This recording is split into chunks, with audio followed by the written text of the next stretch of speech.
A very good morning to you. How are you doing? My name is Mungala Mbuvi and welcome yet to another edition of K24 This Morning. Your tongue is tired of 2019. I think so. I on the highway. But guys, man, it's only a couple of hours, literally, right, to 2020. Wow. Wow. I'm super excited. Yeah. And that is why today on Rise and Shine, we're going to be talking about how you can make your life a masterpiece. And I'm sure everyone is looking to have all these resolutions for 2020. Right. But how can you just make sure that your life, regardless of whatever happens, is a masterpiece? And that is why today we shall be joined by Faith Muturi to have that discussion. Okay, of course, as you know, the memes are supposed to be coming in and the quotes, new year, new me. Yes. Before we do that and you get your life into a masterpiece, probably you want to take your brand to the next level. I'm getting up close and personal with a lady whose business it is to do exactly that. Yeah. She's done it time and time again for so many celebrities. Your Sauti Souls, Willie Pauls, all these people which is behind that particular game. And Yuko Woko stops by and talks about her journey as a publicist and what her plan is for 2020 as well. Okay, and even as we hear that, of course, you might want to listen to some tips here and there about how to stay safe this New Year's Eve. You know, it's a time to celebrate, it's a time to make merry, but how do you go about doing this in a very wise manner? That's what we're going to be talking about as we catch up with the king of condom and a representative from St. John's Ambulance. What a discussion coming up. So Legeza nyuma. Stamalizia. Okay, so much in store. Of course, as always, you want to know what your plan is as we get into the new year as well. And what the biggest thing for you was in 2019. Tweet us at K24 TV. You can also SMS us on 21222. Show starts right now.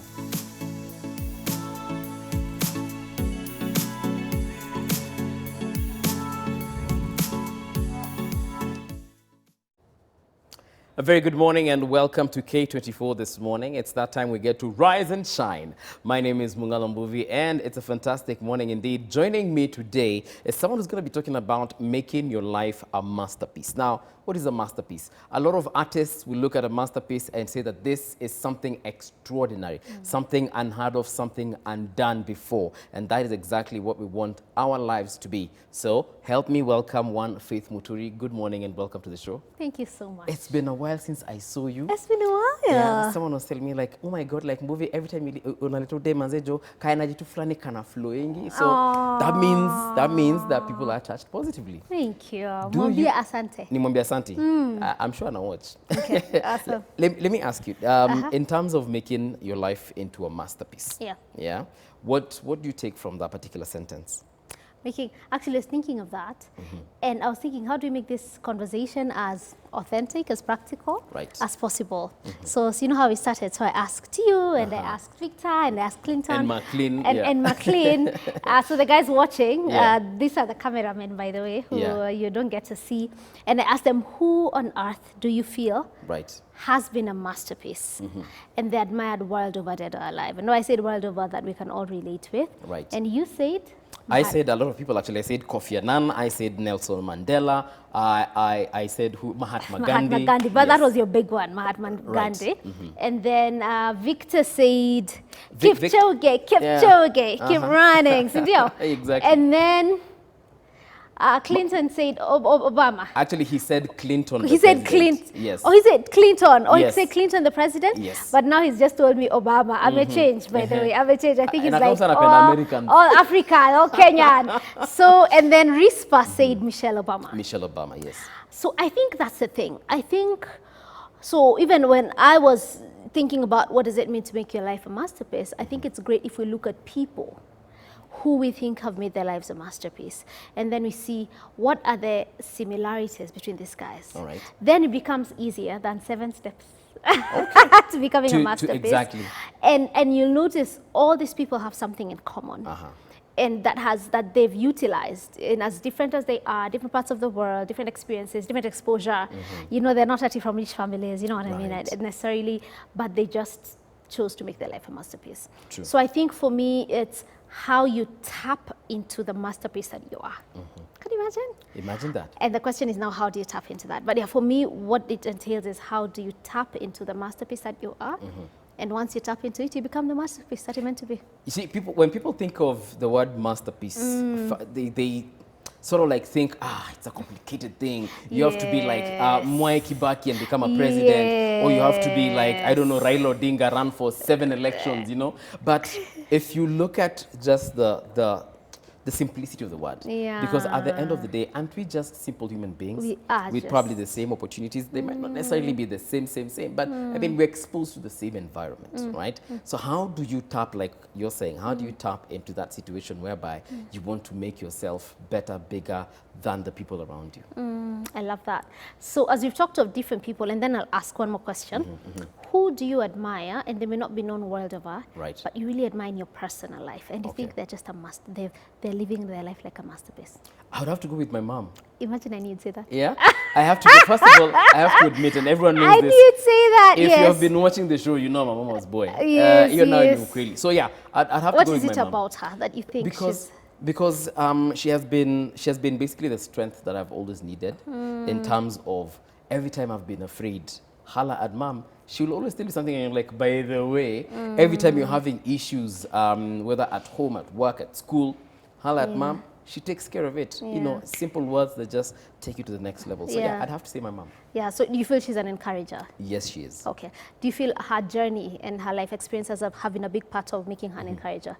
Definitely. Okay. Yeah. Okay. Great. So one thing I realized, how to make your life a masterpiece, 3 things come together.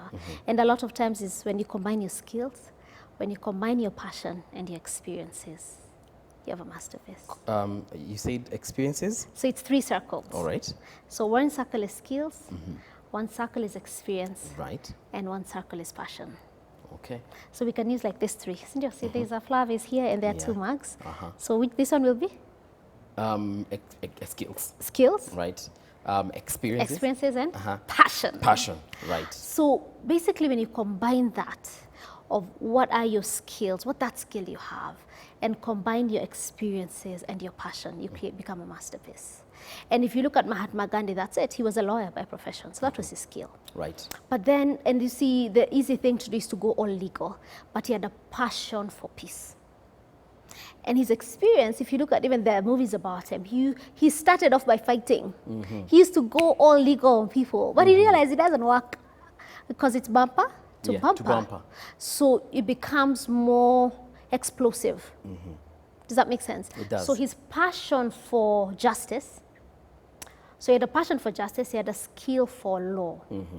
But then his experience taught him bumper to bumper wasn't working for where he was at that time. So that's when he decided, you know what, let's have non-violence and have justice and peace. Yeah. Does that make sense? Because his experience taught him, in this setting, going all legal won't work. There are places it works. Yeah. But here, going all legal won't work. Yet, his legal skills, he knew what's right and what's not right. He knew what's justice, what's not justice. But his passion was for freedom.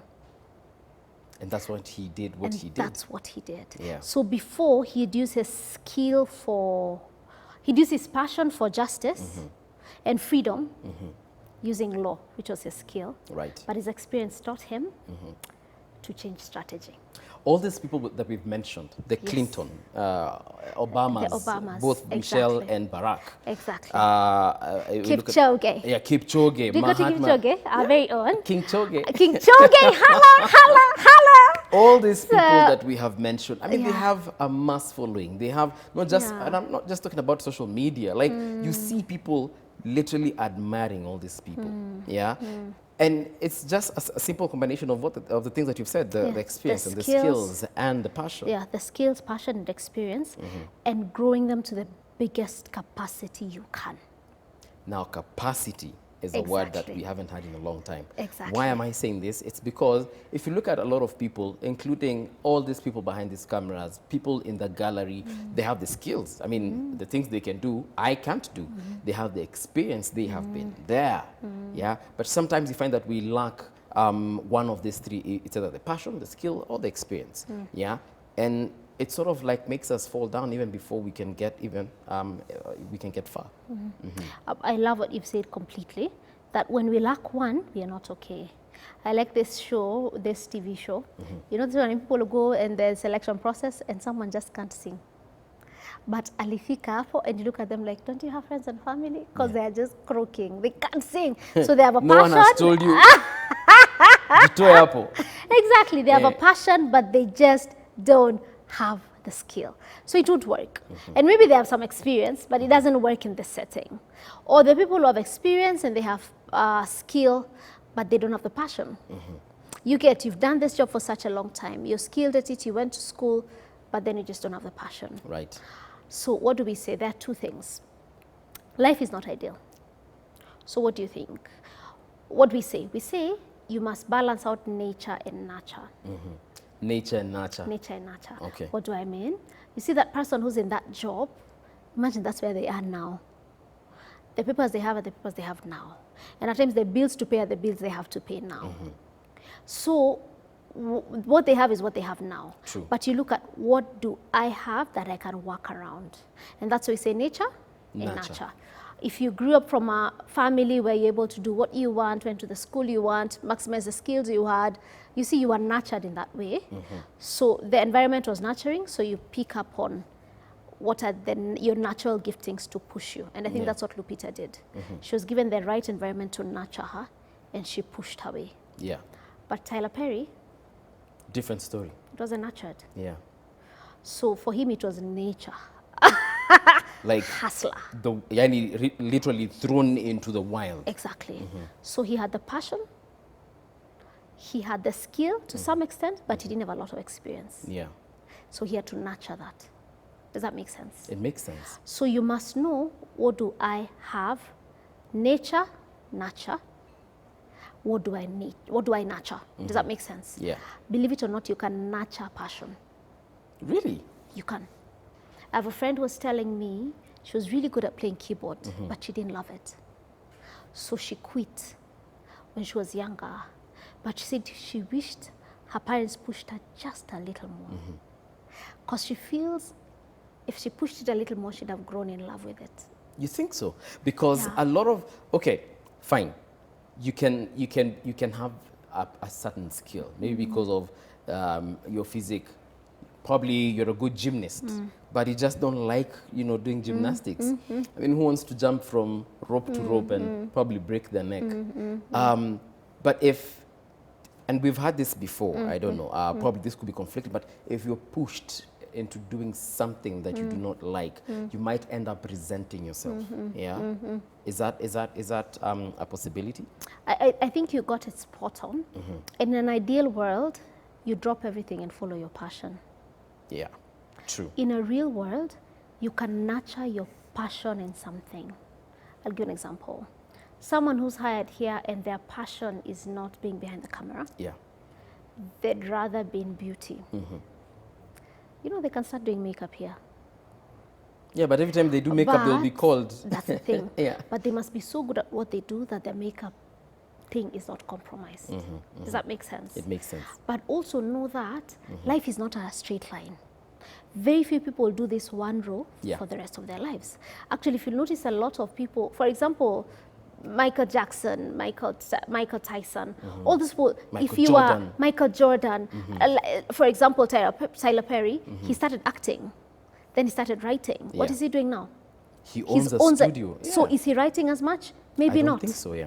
Does that make sense? So, and notice his passion doesn't change much, but he chooses what to nurture in a certain season. Right. But now he must nurture the passion for leadership. Does that make sense? He may not enjoy the role of leadership. You heard what he said, that there was no enough, he said, I was fighting so much for my space in the room, I decided to create my own. Yeah. But no, his role now is a lot of leadership. His role now will be leadership, his role now will be business. Is he going away from his passion of acting? Maybe not. Well, does that make sense? He's still in it, but now he's nurturing something different, yes. Leadership. Does that make sense? Yes, it does. So what am I saying? Do your own analysis, and you still have choice. You have to look at, where am I? Where I am now, am I passionate? Am I skilled? Do I have experience? Yes. And does that make sense? Because at times a lot of people say, I don't have the skills. They say, I don't have the skills, I don't have the experience, but they jump into their passion. Right. But at times that's not what will make you successful, let's be honest.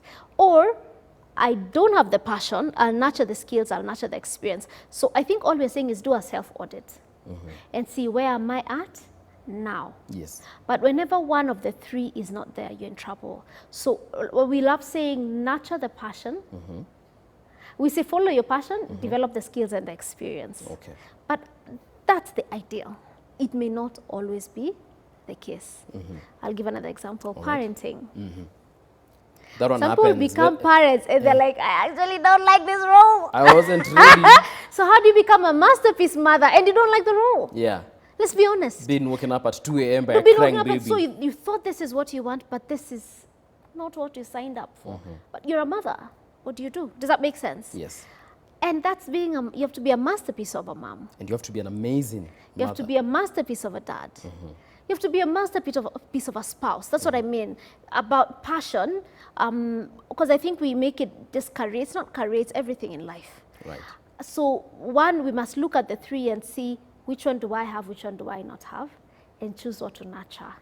Now, from all that you've said, I feel like we are also saying that at one point you have to make a sacrifice and probably lose something that you probably love. I don't know, maybe you're going to lose it in the hope of gaining something better in future, because like you have said, being a mother, even being a father is not as easy, you know. And you have to wake up in the middle of the night, the baby's crying, and you still have to wake up early and go to work, and you still have to come back and be a husband and a father, and you still, like, all these things are conflicting, and but at the end of the day, people look at you out there and they're like, hey, Manzejo Buddha, amazing work, I see how you're with your wife, I see how you're with your child, I want to be like you. But you know the struggles in that house, like you've given up a lot. Yeah, I think spot on. Remember what you shared about capacity? Now that's where it comes. Right. Because capacity is choosing what to grow. You get capacity is saying, and yeah, this is where I'm at, but this is where I want to be. And I think that's what we were saying. We all have skills, passion, and experience, but we've not increased our capacity. So increasing capacity is staying power. It's staying the course. It's keeping at it. Because even people who are living their passion, there are tough days that come. Does that make sense? It makes sense. So for everyone, whether it's your nurturing your skills or renewing your experience or starting afresh to pursue your passion, whichever it is, you must count the cost. So I agree. Yes. And that's the difference in terms of the highest capacity. Does that make sense? It makes sense. So one, no, this is where I'm at, what do I need to grow? And it's a choice. And it's a choice, but also beware that life is not straight. Very few people would say, I'll do this and I'll do it for the rest of my life. Right. Maybe, maybe not. You could be in an industry, it could change, life could happen, you could lose your gift, you could lose your credibility. True. And something. So it's to say, this is what I have, this is what I don't have, this is what I'll nurture. But once you bring the three together, give them the greatest capacity, grow yourself to the greatest capacity, which I think is what Kipchoge did. Exactly, he did. Cynthia. Yes, and other people as well who've gotten into that space of, you know, being a masterpiece. And I'll take an example of an artist that is, I think it was Snoop Dogg, who said that at one point he had to get rid of his friends because there are people who will just sort of like slow you down, probably just ride along, and you know, they're weighing you down because every time you're trying to make a move, they're always there trying to stop you because they need you. Yet you need to propel yourself. So in the journey of becoming a masterpiece, and I'm sure probably Barack Obama did the same, the Clintons, and probably they had to do the same in terms of just changing your environment and changing the people that you hang around to become that masterpiece. Absolutely, and which is now the ultimate. Because the ultimate is now personal transformation. That's the ultimate. And I love the examples of the people who we said are masterpieces. So I'll ask one last question. Yeah. Give me an example of someone who you felt was on the way to becoming a masterpiece. Someone people know everywhere. It could be every Kenyan knew or the world knew. But then they didn't end up the masterpiece we feel they should have been. Congestina, perfect example. Exactly. Yeah. Or do I know someone else? etc. Yeah. And that's the thing, that, you know what, when all is said and done, we could nurture our skills, we could nurture our passion, our experience, but we must grow our character. And growing character is looking within and looking around us in terms of environment. Is looking at, are there people who are growing me in my character? Are there people who are growing me to become the best version of myself. At times we let go of people, but are those people growing your character? Does that make sense? Are they, because at times we'll, there's this phrase people like saying, do you? You've heard of do you? I think at times shoot we say, your shot. Shoot your shot. I think at times we say that when someone is calling us out. You know what I mean? Like, I don't care what you think. Yeah. I think at times when we are like, do you? We're not doing right. You know what I mean? We're not doing what's morally, ethically right. Okay. So I think ultimately it's personal transformation. And that's why all those guys we really admire. Like they say, Mandela was very aggressive as a person. Actually, and this is something people didn't know. He used to lead strikes all the way from high school campus. He wasn't peaceful. He wasn't in prison for 28 years because he was peaceful. He was aggressive. Jamaa alikuwa mzee. Alikuwa mzee. Wrong number. Kabisa. This is what they say. When they used to, when London, when the UK was, when there's maybe a game in London, and maybe there's a game in SA. But so there's a game in SA, and Springboks are playing against the UK team. Yes. Guess what he'd do? He'd wear UK uniform and cheer on the UK team. Yes. And they in SA. Just to show his bile for the Afrikaners. Does that make sense? That's who he was. Wow. But now what we look at the skills, passion, experience, but don't look at the personal transformation. Right. So guys who are a masterpiece and outlast time or are just consistent, character. Okay. So I think one, look at your environment, but look at within as well. Does that make sense? Look at within, because definitely we don't know what happened with Konje. It's very possible the people around her, she needed to address, she needed to let go, let's be honest. But then also the battles within we have to fight. And we've seen the Oprahs of this world fight them. We've seen the Obamas of this world fight them. We've seen the Mandelas of this world fight them. So I think ultimately, as we look at our skills, passion, experience, man, we have to look at personal transformation. Does that make sense? It makes. Then you'll be the masterpiece to the end. Imperfect, but a masterpiece. Imperfect, but a masterpiece. Yeah, So like the guys we admire, we know their imperfections. Right. But they still worked on their character. A masterpiece can, because sometimes we look at a masterpiece and we think, it has to be this straight and narrow, or rather straight as an arrow kind of situation or kind of thing. This person has got to be impeccable in character. They have got to be outstanding, and it puts so much pressure on that individual trying to get to that point of being a masterpiece. And yet we're looking at your life from age 0 to when God calls you home. So how do you ensure that sometimes you just maintain your pace at the end of the day? I love what you said, maintain your pace. Actually, go back to Kipchoge. Yeah. We gotta do that. We gotta do that. And I think one of the things I loved, and I was told this, I don't know how true it is, but Kipchoge tell us if it's true. I confirm. That definitely he had to have all these guys. They needed a global representation of the pace setters. But he was very keen. He wanted the guys who he's been practicing for years with.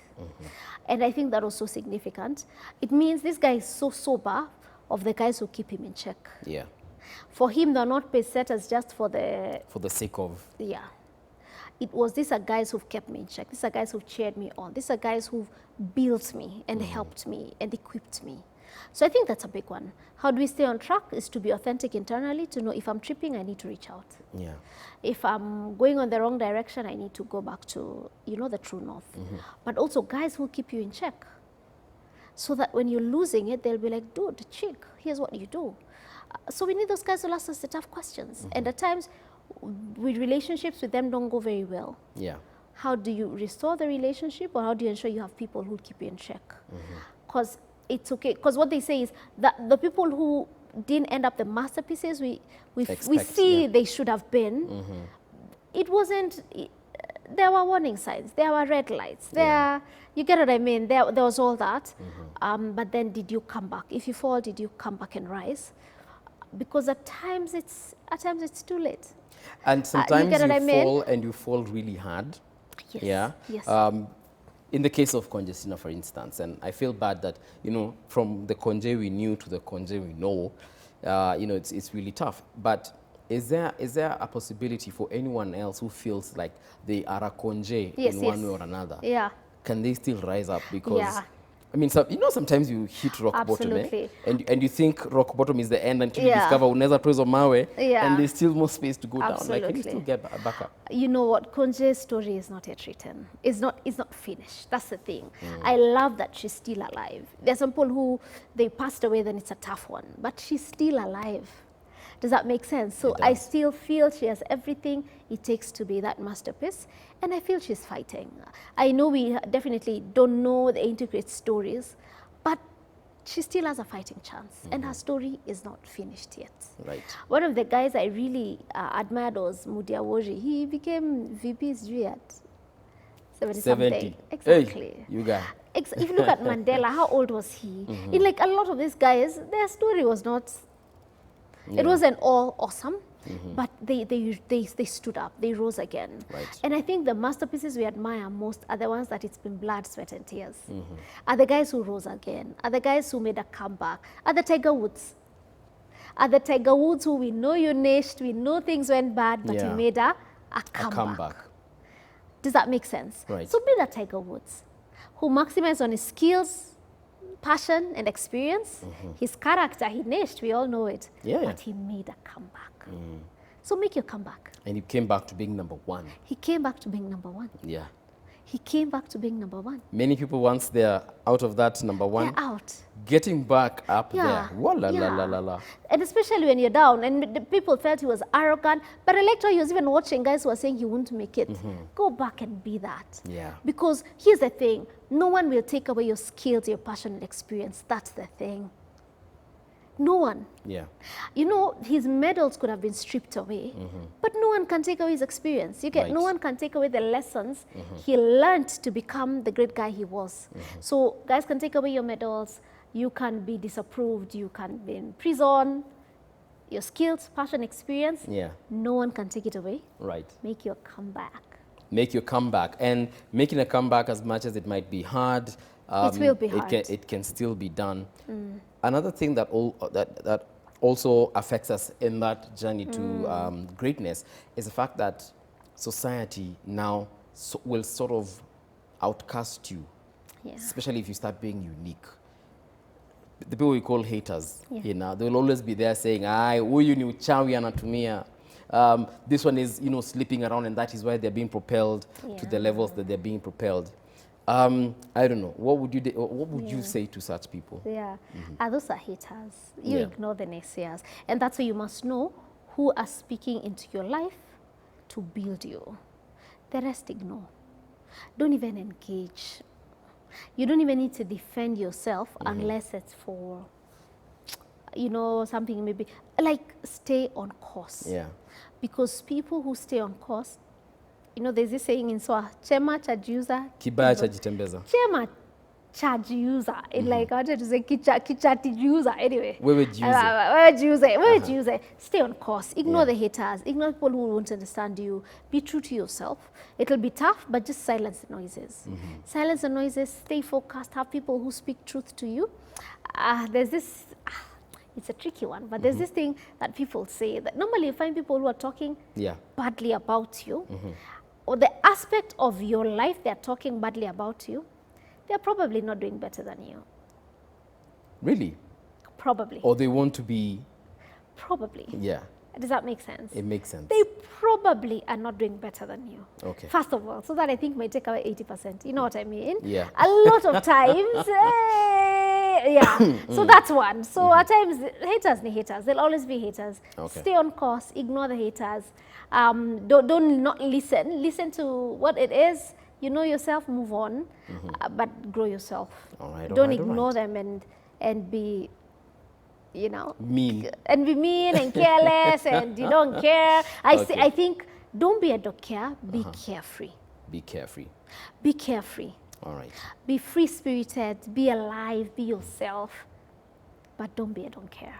Faith Muturi, thank you very much. Asante. Experience, skills, and passion. Passion and character. And character. So experience, skills, passion, and character, and you're on your way to being a masterpiece. Thank you very much. We take a short break. Always a pleasure to have you here. Thanks for having me. And I'm seeing in the new year, we might just create a series for this kind of talks. Yeah. Oh yeah, looking forward to that. Looking forward to that. Asante, thanks for having me. Karibu tena sana. So we take a short break, and when we come back on the other side, Jeff Moore takes us through Up Close and Personal.